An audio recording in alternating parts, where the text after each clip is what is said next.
क्या आप जानते हैं कि अदालत में केस सिर्फ फाइलों से नहीं बल्कि सही तथ्य और अटूट हौसले से जीत दिलाते हैं।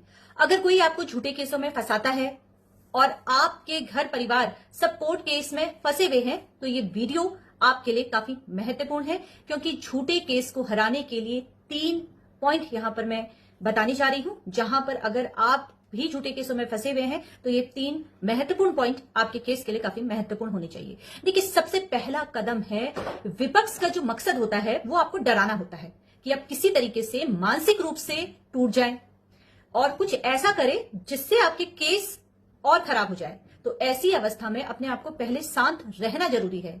जब आप शांत होंगे तभी आप सही कानूनी जो भी आपकी केस से जुटे हुए सबूत हैं वो इकट्ठा कर पाएंगे। दूसरा बहुत महत्वपूर्ण पॉइंट बता रही हूं, वो है दस्तावेजीकरण, यानी कि हर छोटी सी छोटी बात का रिकॉर्ड आपको रखना है, चाहे कोई मैसेज हो, चाहे कोई रसीद हो, चाहे कोई गवाह हो, चाहे आज के समय में सोशल मीडिया में आपकी पत्नी या पति के द्वारा किया गया कोई कदम। कानून कागज पर चलता है, जज्बातों पे नहीं, आपकी भावनाओं पर कानून नहीं चलेगा। ये बहुत महत्वपूर्ण पॉइंट आपके समक्ष रख रही हूं। लेकिन तीसरा महत्वपूर्ण पॉइंट है कि आपको अपने वकील साहब से सारी बातें करनी है, कोई भी बात छिपानी नहीं है, क्योंकि क्रॉस एग्जामिनेशन ही वो चाबी है जो झूठे केसों को खोल सकता है। और अगर बात करूं कानूनी लड़ाई की, तो कानूनी लड़ाई सिर्फ एक प्रक्रिया है, आपका जो पूरा जीवन वो नहीं है।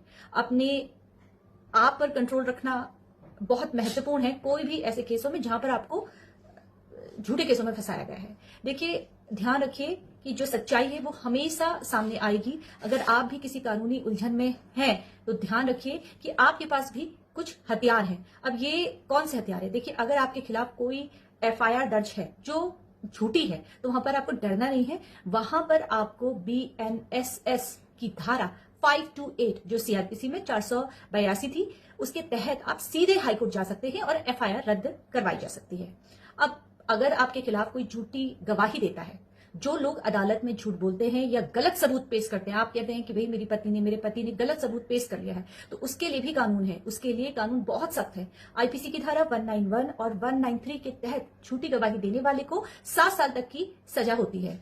सत्य के साथ खड़े रहिए, जीत आपकी होगी ही होगी, लेकिन आप अपने केस को सही तरीके से लेके जाइए।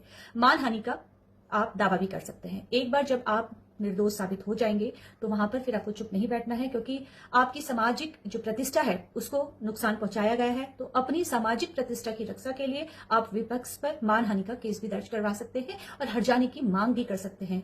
ये आपकी आत्मनिर्भरता की ओर पहला कदम होगा, क्योंकि हमें एकजुट होकर झूठे केस जो भी कर रहा है उसके खिलाफ आवाज उठानी ही पड़ेगी, क्योंकि आज के समय में झूठे केसों की संख्या दिन प्रतिदिन बढ़ती ही चली जा रही है, जिसकी वजह से ना जाने लोग कितने वर्षों तक न्यायालय के चक्कर काट रहे हैं, आत्मसम्मान उनका ठेस पहुंच रहा है वहां पर।